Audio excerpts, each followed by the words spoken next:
Hello everyone, बहुत बहुत स्वागत है आपका हमारे यूट्यूब चैनल हिंदी हब पर। तो कैसे हैं आप सभी? मैं उम्मीद करती हूँ आप सभी ठीक होंगे और अपनी अपनी परीक्षा की तैयारी कर रहे होंगे। तो आज की क्लास में हम पढ़ने वाले हैं समास। हम जानेंगे समास होता क्या है, कैसे हमें किन शब्दों का समास विग्रह करना होता है और साथ ही साथ हम समास की परिभाषा यानी कि आज की वीडियो में हम अव्ययी भाव समास और कर्मधारय समास देखेंगे। ठीक है, तो जल्दी से इस वीडियो को सारे दोस्तों के साथ शेयर करो, चैनल को सब्सक्राइब करो, कमेंट बॉक्स में मुझे बताओ कि आपको ग्रामर के कौन कौन से टॉपिक पढ़ने हैं। ठीक है, चलिए तो स्टार्ट करते हैं हमारी क्लास। सबसे पहले हम जानेंगे समास क्या होता है। ठीक है, हमने अपने लास्ट लेक्चर में पढ़ा था संधि। संधि क्या होता है? जब दो समान वर्ण, दो वर्णों के मेल से जो विकार उत्पन्न होता है, दो समान वर्णों के मेल से जो विकार उत्पन्न होता है उसे हम संधि कहते हैं। ठीक है, वहां पर हम बात कर रहे थे वर्ण यानी कि अक्षर की, यहाँ हम बात करेंगे शब्द। ठीक है, जब दो या दो से अधिक शब्द मिलकर कोई तीसरा शब्द बन रहा होता, ठीक है, उसे हम कहते हैं समास। समास का शाब्दिक अर्थ होता है संक्षेप में, यानी कि संक्षिप्त करना, यानी उसे छोटा करना। ठीक है, ध्यान से परिभाषा देखना। समास का तात्पर्य है संक्षिप्तीकरण से। अब बच्चों हम लोग बहुत बार समास पढ़ चुके हैं। ठीक है, आज मैं आप लोगों को बताऊंगी समास याद कैसे रखना है, आपको याद रखने की जो ट्रिक है वो बताऊंगी। लेकिन आपको क्या करना है, सबसे पहले जानना है कि वो जो समास, जैसे अव्ययी भाव समास जान लिया, तो अव्यय क्या होते हैं उसको बहुत अच्छे से ध्यान में रखना होगा। फिर उसके ज़्यादा से ज़्यादा उदाहरण करने होंगे। मैंने हमेशा एक ही बात कही, अगर आपको हिंदी व्याकरण को बहुत अच्छे से समझना है तो आप लोगों को उदाहरण ज़्यादा से ज़्यादा पढ़ने हैं। और याद रखना, कभी भी क्लास को बीच में नहीं छोड़ना। अगर बीच में क्लास छोड़ोगे तो आपको समझ नहीं आएगी, इसलिए कोशिश करना क्लास को पूरा देखो। बीच बीच में मैं साइड हो जाती हूँ तो आप स्क्रीनशॉट लेते जाना। अगर कोई इंपॉर्टेंट चीज़ है तो आप उसको नोट जरूर कर लेना। ठीक है, फिर आगे आपको मैं बताऊंगी कि कैसे आपको इंपॉर्टेंट चीज़ों के नोट्स बनाने हैं, कैसे आपको कवि परिचय लिखना है। अब आपको पता है सबसे ज़्यादा बच्चे परेशान हो जाते हैं कवि परिचय लिखने में, यानी कि कवि हम जो भी हमारे सिलेबस में जो कविता, जो कहानी होती है, तो हम परेशान हो जाते हैं उसके कवि कौन है। तो मैं आपको बताऊंगी कि कैसे आपको कवि की जन्मतिथि, कवि का जन्म स्थान, उनकी रचनाएं और उनका भाव पक्ष, कला पक्ष याद रखना है। ये सारी ट्रिक आपको बताई जाएंगी। अभी याद रखो, हम समास पढ़ रहे हैं तो जानते हैं समास होता क्या है। ठीक है, समास का अर्थ क्या है? संक्षिप्तीकरण यानी संक्षेप करना। ठीक है, जब दो या दो से अधिक शब्दों से मिलकर बने हुए नवीन का अर्थ होता है नया, तो दो या दो से अधिक शब्दों से मिलकर बने हुए नवीन और सार्थक का मतलब होता है जिसका कोई अर्थ निकलता हो। ठीक है, जिसका कोई अर्थ निकले।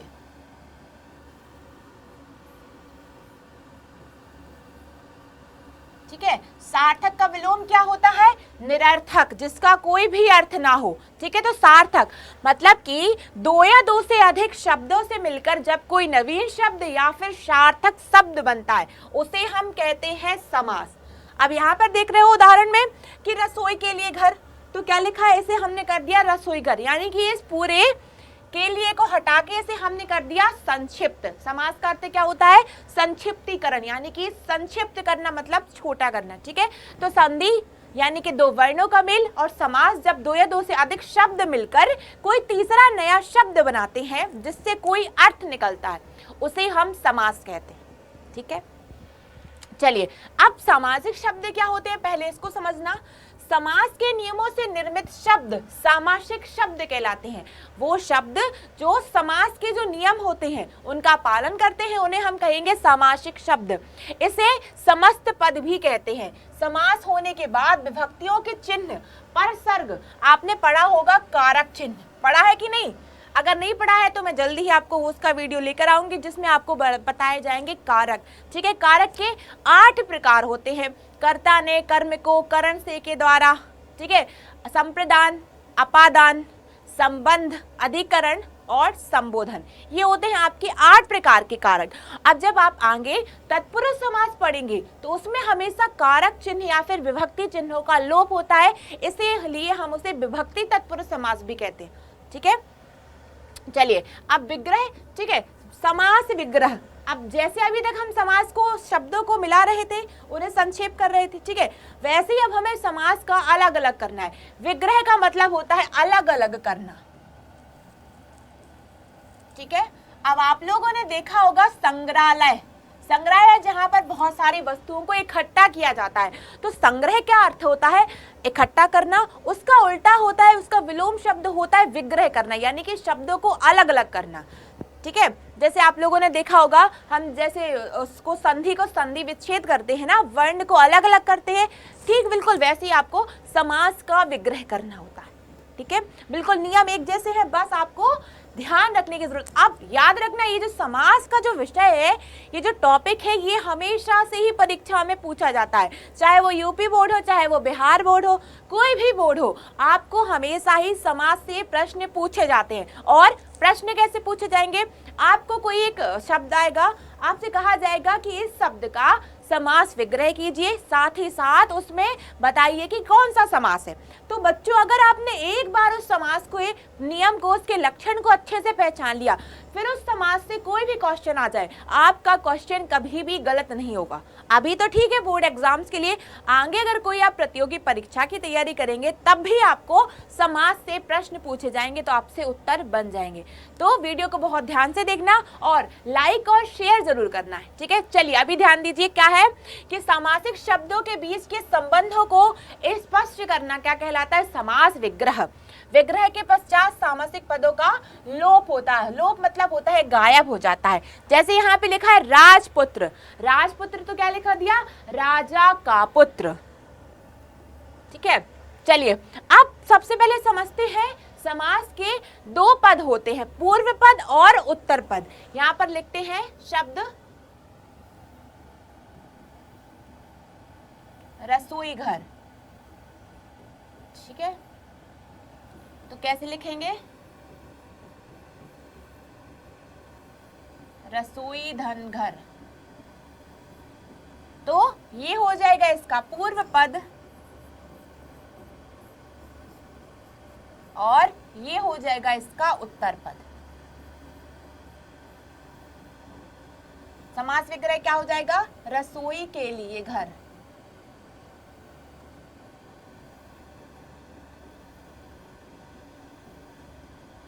रसोई के लिए घर। तो ध्यान से सुनना, बच्चे परिभाषा पढ़ते समय कंफ्यूज हो जाते हैं, कौन सा पूर्व पद है और कौन सा उत्तर पद।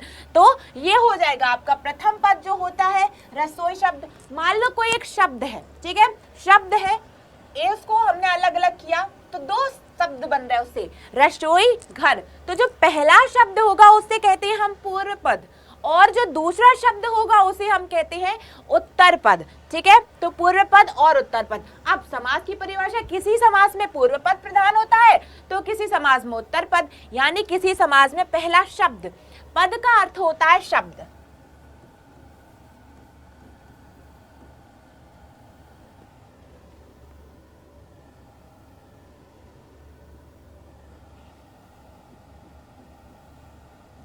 ठीक है।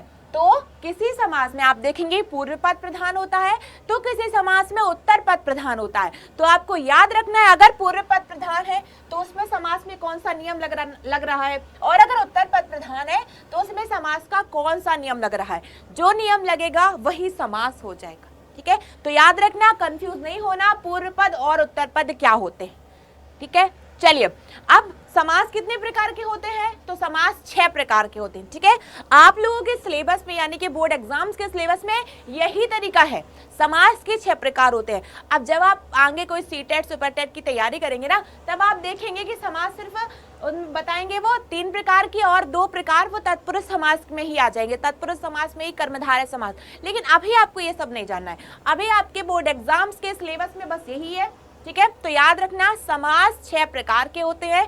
कौन कौन से हैं? अव्ययी भाव समास, तत्पुरुष समास, द्विगु समास, द्वंद्व समास, बहुब्रीहि समास और कर्मधारय समास। अब आज का ये जो वीडियो है वो हमारा है अव्ययी भाव समास पे और कर्मधारय पे, क्योंकि अगर इकट्ठा एक वीडियो में आप लोगों को बताएंगे तो आपको उतने अच्छे से समझ में नहीं आएगा। इसलिए हम लोग 2-2 समास एक एक क्लास में समझेंगे, जिससे उसके ज्यादा से ज्यादा उदाहरण देख पाए, और उदाहरण से क्या होगा, आप ज्यादा से ज्यादा समझ पाओगे, ठीक है, तो यहाँ पे ध्यान दो, अव्ययी भाव समास और कर्मधारय समास। चलिए सबसे पहले हम बात करते हैं अव्ययी भाव समास की। तो अव्ययी भाव समास को समझने से पहले आपको पता होना चाहिए अव्यय क्या होते हैं। तो बच्चों जिसको पता है अव्यय क्या होते हैं वो कमेंट बॉक्स में जरूर लिख के बताएं, ठीक है, क्योंकि हम लोग अव्यय पहले भी पढ़ चुके हैं, तो पता तो चले कि बच्चे कितना पढ़ रहे हैं। जो चीज वो क्लासेस में पढ़ रहे हैं वो उन्हें याद रहती है कि वो भूल जाते हैं। तो बताना है सबको अव्यय क्या होते हैं, ठीक है। यहाँ पे मैं बता देती हूँ, अव्यय यानी कि ऐसे शब्द जिनका लिंग वचन कारक से कोई परिवर्तन नहीं होता।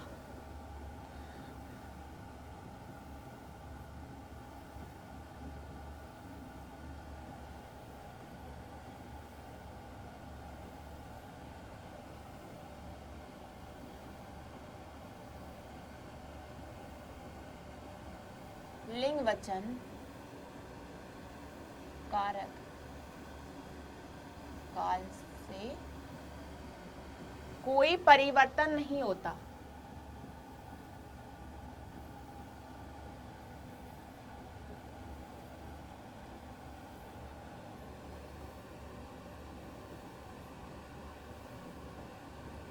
उन्हें हम अव्यय कहते हैं, ठीक है, जिनका लिंग वचन कारक से कोई परिवर्तन नहीं होता। अब उत्तर में उदाहरण क्या होंगे?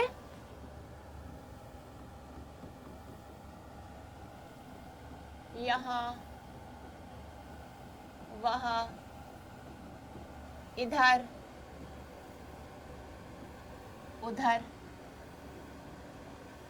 यथा। तो ये ऐसे शब्द है ना तो इनका लिंग परिवर्तन होता है, ना इनका वचन परिवर्तन होता है और ना ही इनका काल परिवर्तन होता है, ठीक है। तो ऐसे शब्दों को हम कहते हैं अव्यय। अव्यय यानी कि आविकारी शब्द, इन्हें ही अव्यय कहा जाता है, इन्हें ही आविकारी। अब आविकारी समझ लो जिनमें कोई विकार उत्पन्न नहीं होता, मतलब जिनमें कोई परिवर्तन नहीं होता, ठीक है। चलो अभी ध्यान दो, अव्ययी भाव समास जिस समास का पहला पद यानी कि कौन सा पद? पूर्व पद, पहला पद पूर्व पद प्रधान हो और पूर्व पद ही अव्यय हो, वो होगा आपका अव्ययी भाव समास। मतलब मान लो आपको एक शब्द देख रहे हो और उस शब्द का जो पहला शब्द है वो अव्यय है और पहला शब्द ही प्रधान होगा, वो होता है अव्ययी भाव समास, ठीक है। यथामति, तो यथा धनमति, समास विग्रह क्या होगा? मति के अनुसार, तो ये हो जाएगा उसका पूर्व पद।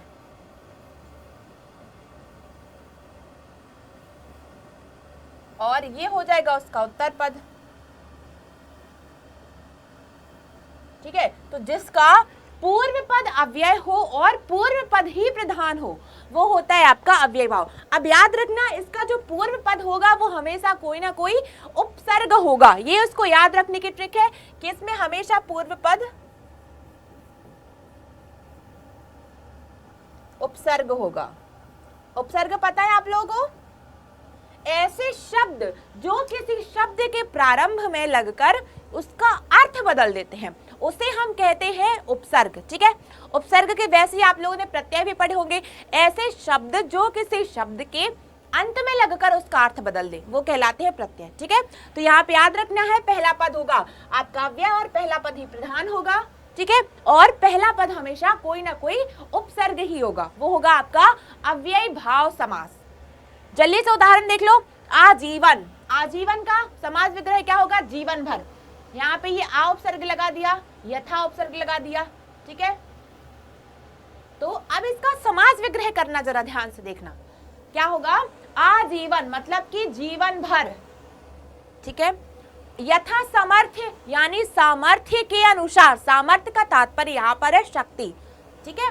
तो यथा शक्ति, शक्ति के अनुसार, यथा विधि, विधि के अनुसार, यथा क्रम, क्रम के अनुसार। अब आपको पहचानना कैसे है? अब अगर आप कोई शब्द देख रहे हो जिस शब्द का पहला शब्द अव्यय है, ठीक है, अव्यय को नहीं पहचानना आ रहा तो उसको ये पहचान लो कोई उपसर्ग लगा हुआ, सबसे आसान होता है उपसर्ग, वो तो पहचान ही लोगे ना। तो उपसर्ग है तो वो हो जाएगा आपका अव्ययी भाव समास, ठीक है।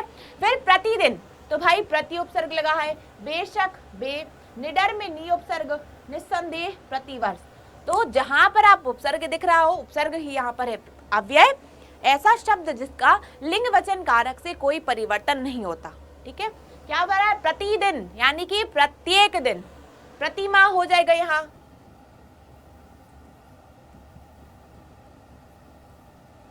ठीक है, तो प्रत्येक माह। अब आपने देखा होगा कोई शब्द दो बार आते हैं, तो दो बार अगर कोई शब्द आ रहा है वहां भी आपका अव्ययी भाव समास होता है। ठीक है, जैसे रातों रात, कहते हैं ना भाई रातों रात ये चीज बदल गई, तो रातों रात में भी आपका अव्ययी भाव समास ही होगा, रात ही रात। ठीक है, और दिनों दिन, जहां पर कोई शब्द बार बार आ रहा है वहां भी आपका अव्ययी भाव समास ही होता है। याद रखना ट्रिक है ये, जहां पर कोई शब्द बार बार आ रहा है वहां भी आपका अव्ययी भाव समास, रातों रात, दिन दिन, दिनों ही दिन। ठीक है, चलो तो अभी याद रखो, प्रत्येक दिन, प्रतिदिन। ठीक है, बेशक, बेशक यानी कि बिना शक के, फिर निडर यानी कि डर के बिना या फिर बिना डर के, और निसंदेह यानी संदेह के बिना, बिना संदेह के। प्रतिवर्ष, प्रतिवर्ष, प्रत्येक वर्ष, या इसे हम हर वर्ष भी कह सकते हैं। ठीक है, तो ये पढ़ा था हमने अव्ययी भाव समास। अब याद रखना, अव्ययी भाव समास के लिए मैंने जो भी चीजें बताई हैं उसको बड़े ध्यान से देखना। बच्चों अगर आपको वीडियो समझ में नहीं आ रहा तो वीडियो को एक बार देखो, दो बार देखो, और अच्छे से ये कॉन्सेप्ट समझ लो। जल्दी आप लोगों की परीक्षाएं आएंगी तो एकदम से पूरा सिलेबस नहीं पढ़ना है, पूरे साल धीरे धीरे चीजें पढ़ो, तभी आप अच्छे मार्क्स ला पाएंगे। अगर परीक्षा के टाइम बैठ जाएंगे कि नहीं मैं तो 2-3 महीने पहले पूरा पढ़ लूंगी, तो वो क्या होगा, गलत होगा। आप घबराहट के कारण पूरा सिलेबस कवर नहीं कर पाएंगे, इसीलिए अभी से रोज डेली पढ़ना शुरू कर दो। ठीक है, चलिए आगे है आकंठ। आकंठ यानी कि कंठ तक। ठीक है, आमरण, मरण तक, रातों रात, रात ही रात, धड़ाधड़, देखो आगे शब्द धड़ाधड़ यानी कि धड़ ही धड़, बेईमान, ईमान के बिना या फिर ईमान से रहित, लापरवाह, परवाह के बिना, परवाह से रहित। ठीक है, यहाँ पर बे उपसर्ग लगा है। बस इतनी सी आसान सी ट्रिक है, देख लो, जिसमें कोई उपसर्ग लगा है। अब उपसर्ग और मूल शब्द पहचानना तो आपको आना चाहिए। 10th के स्टैंडर्ड के बच्चे हो, 9th-10th के बच्चे हो, तो आपको पता होना चाहिए किसी शब्द में से हम उपसर्ग कैसे पहचानते हैं और उसमें से मूल शब्द कैसे पहचानते हैं। ठीक है, बस बहुत आसान है, फिर आप ऐसे ही आप अव्ययी भाव समास को आसानी से याद रख लेंगे। ठीक है, चलिए अब हम बात करते हैं कर्मधारय समास। कर्मधारय समास हमेशा किसी ना किसी की विशेषता बतलाता है, विशेषता बताता है, और इसमें इसको पहचानने की ट्रिक क्या है पता है, इसमें है जो और के समान। जब हम समास का समास विग्रह करते हैं तो हमेशा है जो शब्द आता है और के समान, ये दो शब्द आते हैं। ठीक है, तो क्या लिखा है, कर्मधारय समास की परिभाषा है जिस समास में विशेषण व विशेष्य या उपमेय व उपमान का संयोग हो से हम कर्मधारय समास कहते हैं। ठीक है, अब इसको ऐसे समझ लो, विशेषण जिस समास का पहला पद विशेषण हो और दूसरा पद यानी उत्तर पद विशेष्य हो, और इसमें उत्तर पद की विशेषता बताई जाए, यानी कि किसकी विशेषता, विशेष्य की विशेषता बताई जाए, उसे कहते हैं हम कर्मधारय समास। बहुत आसान है, याद रखना। इसमें क्या होगा, विशेषण होगा आपका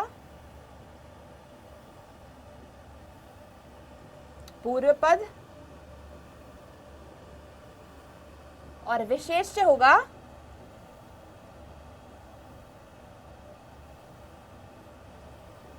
उत्तर पद।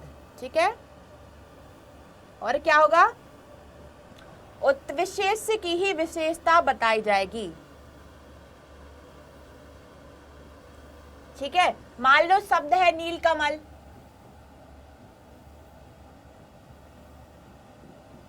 तो ये क्या हो गया, ये हो गया विशेषण। विशेषण क्या होते हैं, वो शब्द जो संज्ञा या सर्वनाम शब्द की विशेषता बताते हैं उन्हें कहते हैं हम विशेषण। ठीक है, तो ये हो गया आपका विशेषण,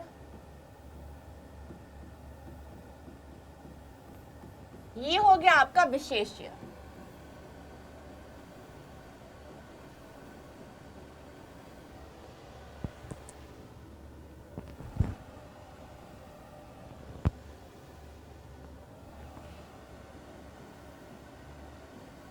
ठीक है। तो नील कमल, नील विशेषण है, कमल विशेष्य है, और यहाँ पर क्या हो रहा है, कमल की यानी कि विशेष्य की विशेषता बताई जा रही है।